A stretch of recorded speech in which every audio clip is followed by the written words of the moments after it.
Hello student, last की video में हमने sexual reproduction in flowering plants के कुछ पीवाईक्यू देखे थे। उसी चैप्टर का ये पार्ट 2 है जिसमें हम आगे के कुछ पीवाईक्यू डिस्कस किए थे। ठीक है, तो चलो शुरू करते हैं पीवाईक्यू से। देखो, सबसे पहला पीवाईक्यू हमसे क्या बोलता है, pollen tablets are available in the market for. हमें पोलन टैबलेट्स के बारे में पूछा है, जैसे एनसीईआरटी में लिखा है। देखो, सभी क्वेश्चन ऑलमोस्ट सभी के सभी एनसीईआरटी बेस्ड है और ये पीवाईक्यूज ही है, तो हमें ध्यान लगा के बस सोच के थोड़ा सा आंसर देना है। देखो, pollen tablets are available in the market for. अब हमें पता है कि मार्केट में बहुत सारे पोलन टैबलेट्स है या फिर सिरप्स है। ठीक है, वो किसके लिए होंगे? देखो, इन विट्रो फर्टिलाइजेशन ये तो नहीं होगा।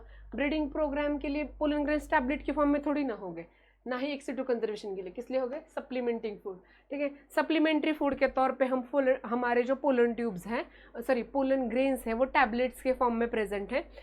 ये जो पोलन टैबलेट्स है वो किसी भी एथलीट को या फिर जैसे कि रेसिंग में कोई भी ऑर्गेनिज्म है, हॉर्सेस है वगैरह, ऐसा एनिमल्स है, इनको दी जाती है। ठीक है, तो इसका सही ऑप्शन आ जाएगा सी, जो बोलता है कि pollen tablets as a supplementary food, supplementing food के तौर पे मार्केट में अवेलेबल है।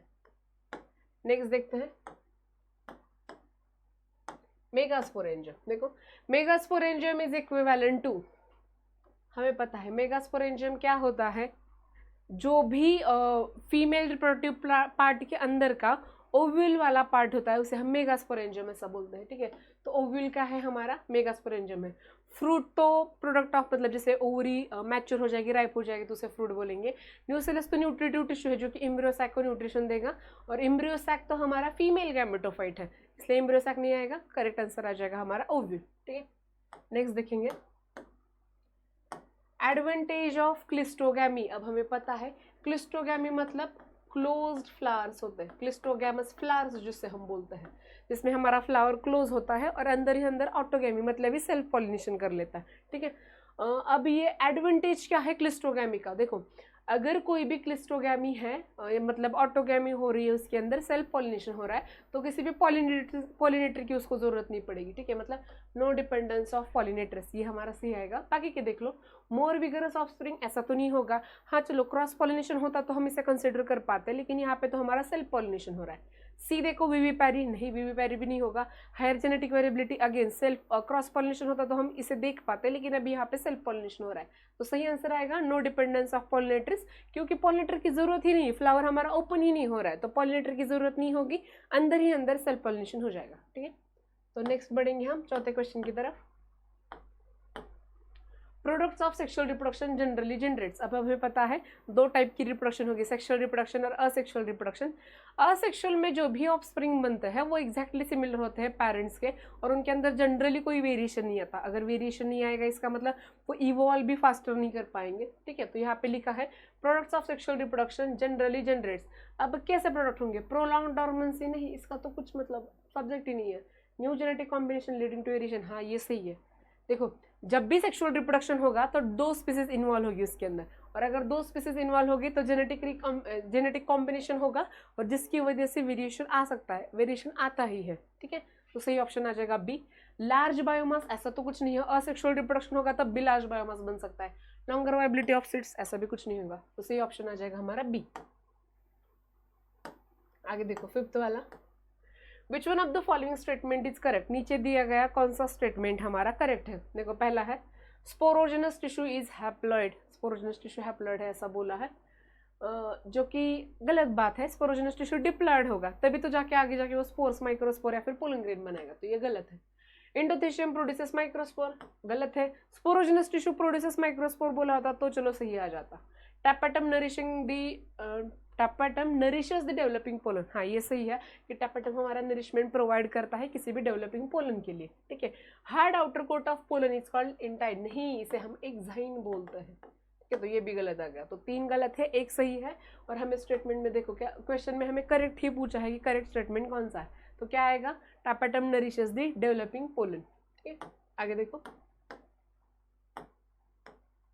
Which one of the following statement is correct. नीचे दिया गया जो स्टेटमेंट है उनमें से करेक्ट स्टेटमेंट कौन सा है ये हमें देखना है। देखो, पहला स्टेटमेंट क्या बोलता है, geitonogamy involves the pollen and stigma of flowers of different plants. नहीं, ये तो गलत आ जाएगा, डिफरेंट प्लांट के नहीं। देखो, एक बार मैं बता देती हूँ, ऑटोगैमी, जिटोनोगैमी, जीनोगैमी, एलोगैमी मतलब ही क्रॉस पॉलिनेशन क्या होता है। ठीक है, मान लो ये एक प्लांट है हमारा और ये एक प्लांट है। ठीक है, इस प्लांट के ऊपर कुछ फ्लावर्स है और सपोज मान लो ये ए स्पीसीज का फ्लावर है, तो ये भी ए स्पीसीज का ही, ये ए स्पीसीज का प्लांट है, तो ये भी ए नाम के स्पीसीज का ही दूसरा प्लांट है।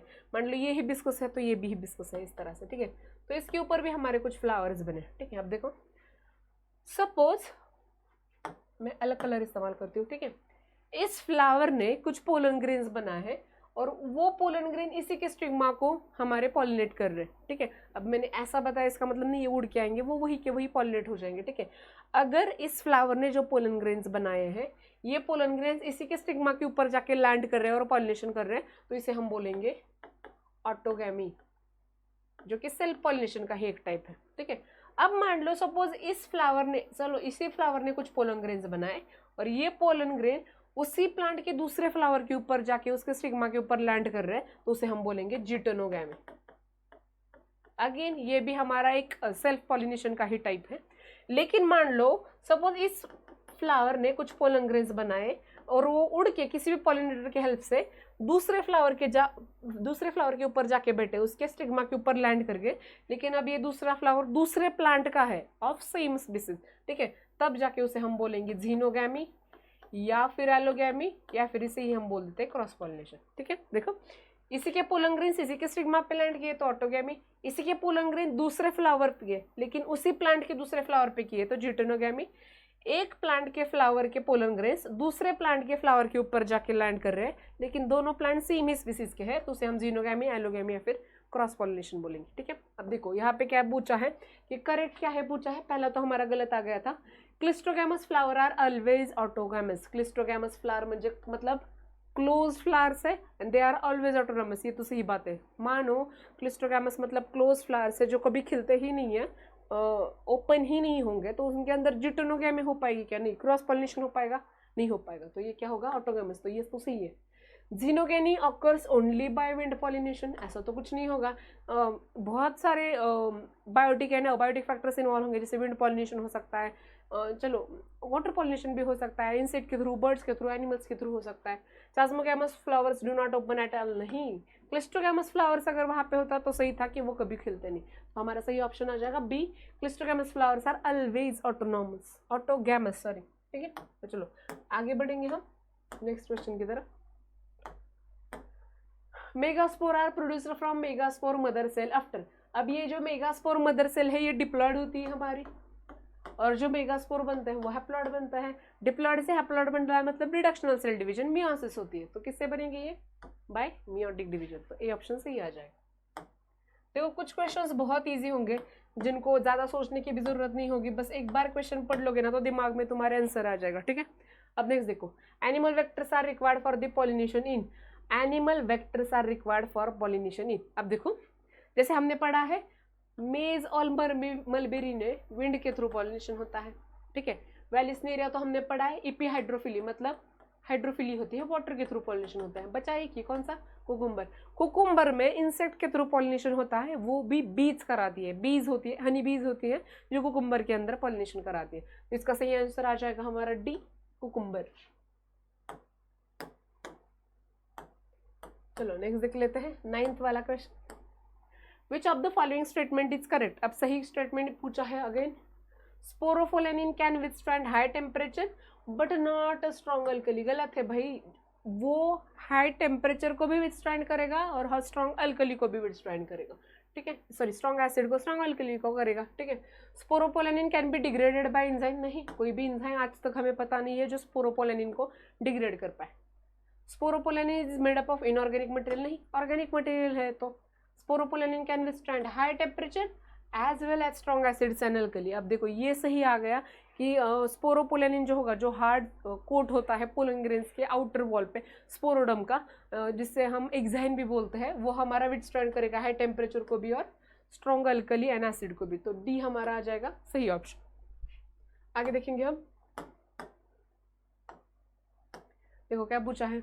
Both autogamy and geitonogamy are prevented in. अब ऐसा कोई प्लांट बताओ जिसमें ऑटोगैमी भी नहीं होती और जिटोनोगैमी भी नहीं होती। ठीक है, तो मान लो हमने देखा कि ऑटोगेमी मतलब उसी फ्लावर का उसी फ्लावर के ऊपर लैंड कर रहा है, तो ऑटोगेमी उसी प्लांट के दूसरे फ्लावर का किसी फ्लावर के ऊपर लैंड कर रहा है, तो जिटोगेमी।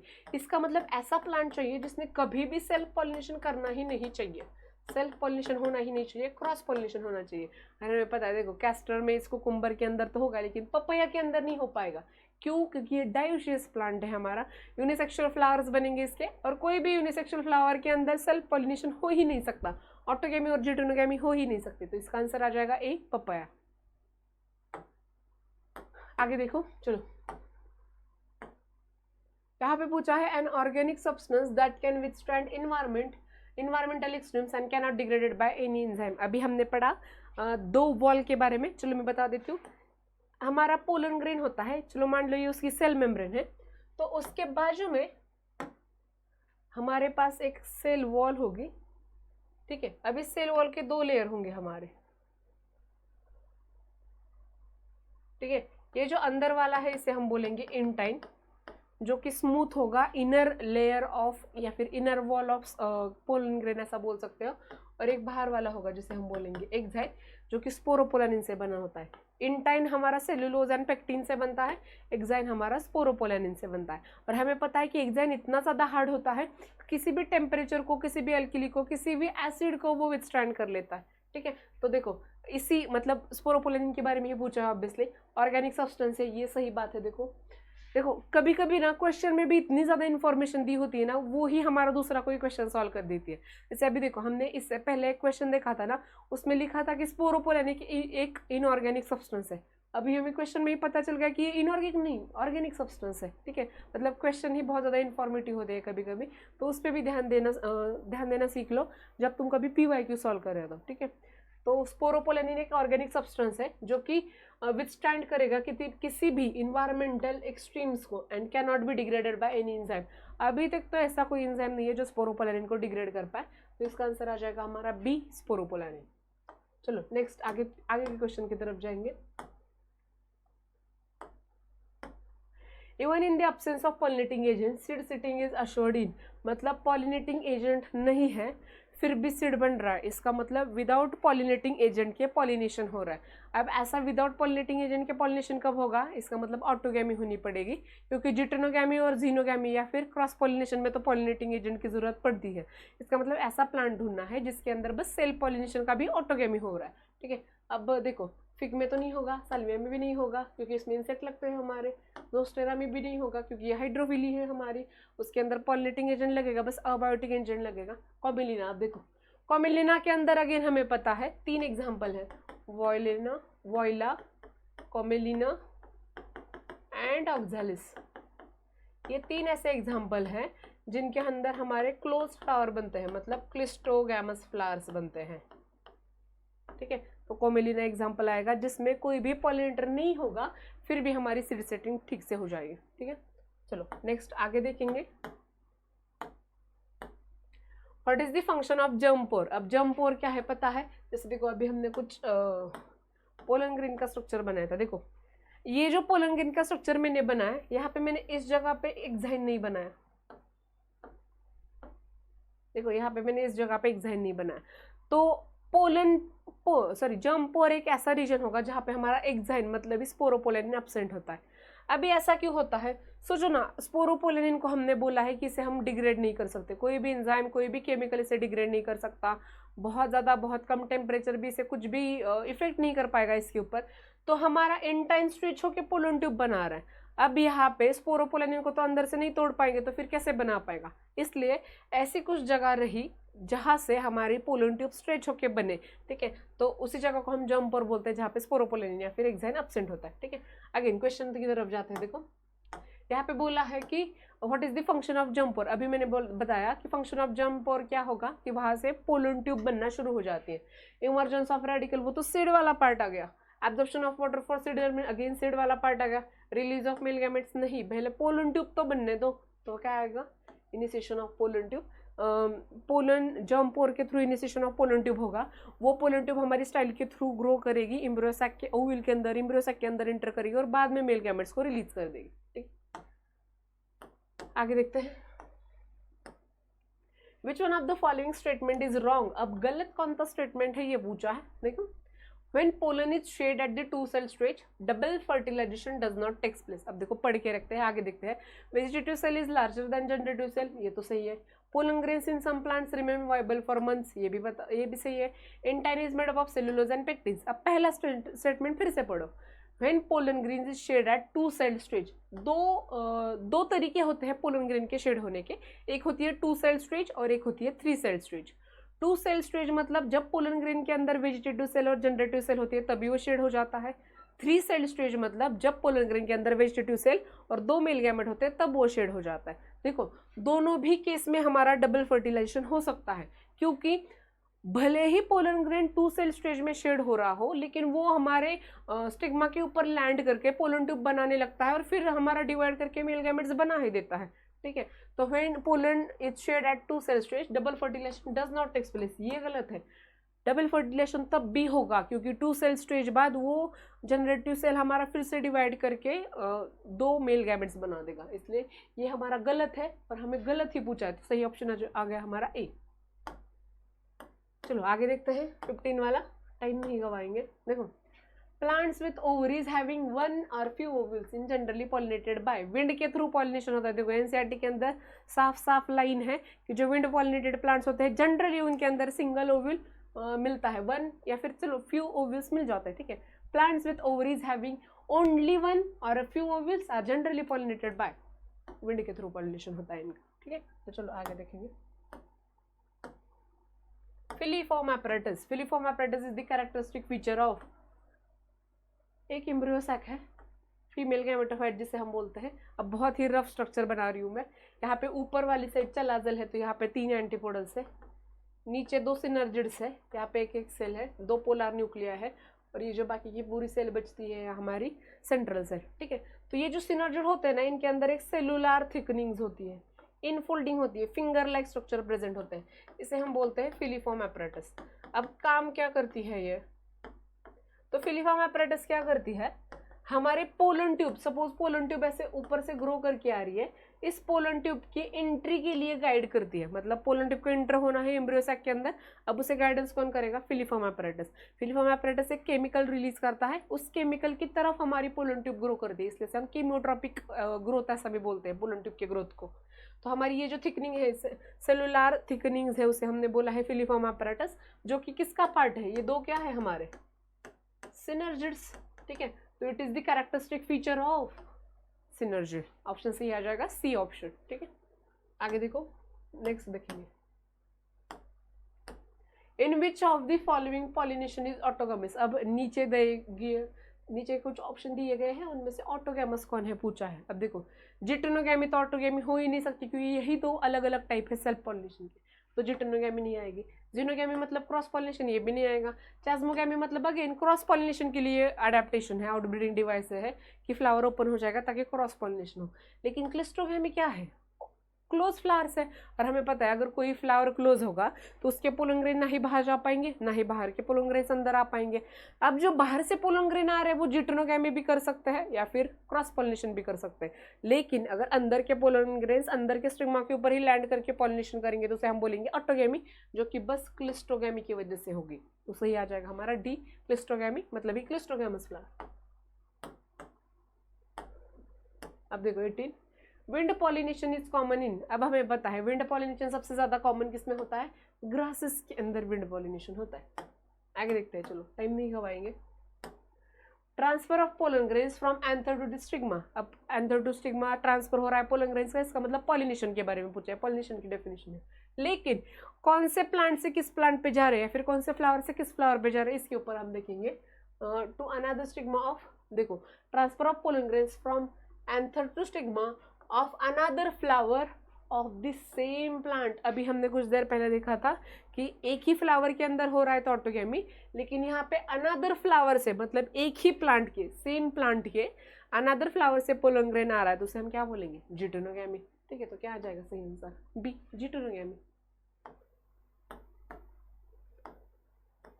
विंड पॉलिनेटेड फ्लावर्स आर, जो फ्लावर विंड के थ्रू पॉलिनेट होते हैं, अब ये कैसे होंगे, देखो विंड के थ्रू पॉलिनेट होगा ना तो प्लांट ज़्यादा ये नहीं लेगा, मतलब ज़्यादा तकलीफ नहीं उठाएगा कि चलो कलरफुल बनाते हैं, फ्रेग्रेंट बनाते हैं, नेक्टर बनाते हैं। क्यों? क्योंकि उसे किसी को अट्रैक्ट ही नहीं करना है, उसको उसके पोलन ग्रेन्स को विंड के थ्रू पॉलिनेट करवाना है। तो वो याद रखिएगा कि जो पोलन ग्रेन्स बन रहे हैं वो ड्राई बने, स्मॉल बनेंगे तब भी चलेगा लेकिन बहुत ज़्यादा नंबर में बने। देखो ऐसा कौन सा ऑप्शन है, brightly colour producing large number of pollen grains. Brightly colour तो नहीं होगा, small producing large number of dry pollen grains, हाँ चलो ये हो सकता है कि छोटे छोटे बनेंगे और ड्राई बनेंगे और large number of pollen grains बनेंगे।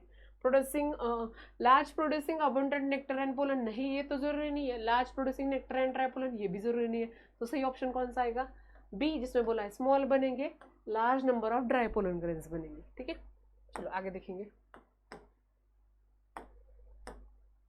The residual persistent part which forms the perisperm of the seed. अब हमें पता है, जैसे बीट में बोला, ठीक है, तो हमें पता है कि अगर कहीं पे भी पेरिस्पर्म बन रहा है या फिर किसी भी सीड में पेरिस्पर्म बन रहा है, पेरिस्पर्मिक सीड जिसे हम बोलते हैं, जैसे ब्लैक पेपर भी उसका एक एग्जांपल आता है, तो उसके अंदर परसिस्टेंट न्यूसेलस होता है, तभी जाके उसे हम पेरिस्पर्म बोलेंगे। ठीक है, तो इसका आंसर आ जाएगा डी, परसिस्टेंट न्यूसेलस। ठीक है, In some plants, thalamus contribute to fruit formation. Such fruits are termed as। अब देखो हमने पढ़ा है पोस्ट फर्टिलाइजेशन इवेंट्स में कि एम्ब्रियो बनेगा, एंडोस्पर्म बनेगा, ओवरी से फ्रूट बनेगा और ओव्यूल से सीड बनेगा। अब देखो किसी भी जगह पे हमारे ओवरी से फ्रूट बनना चाहिए, लेकिन यहाँ पे पूछा है कि in some plants thalamus also contributes, thalamus भी फ्रूट बनाने के लिए कंट्रीब्यूट कर रहा है। अगर बस ओवरी से फ्रूट बनेगा तो उसे हम ट्रू फ्रूट बोल देंगे, लेकिन ओवरी छोड़ के और कोई भी फ्लोरल पार्ट इन्वॉल्व है फ्रूट बनाने के लिए तो उसे हम बोलेंगे फॉल्स फ्रूट। मतलब ही जैसे एप्पल का एग्जांपल आप ले सकते हो, थैलामस कंट्रीब्यूट करता है फ्रूट फॉर्मेशन के लिए, इसलिए हमने इसे फॉल्स फ्रूट बोल दिया। ठीक है,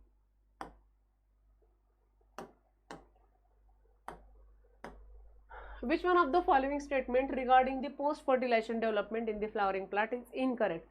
पोस्ट फर्टिलाइजेशन डेवलपमेंट के बारे में कौन सा इनकरेक्ट है ये हमें पूछा है। देखो पहले से पढ़ेंगे। ओवरी डेवलप्स इनटू फ्रूट, सही है। जाइगोट डेवलप्स इनटू एम्ब्रियो, ये भी सही है। Central cell ovules develop into embryo sac and central cell develops into endosome.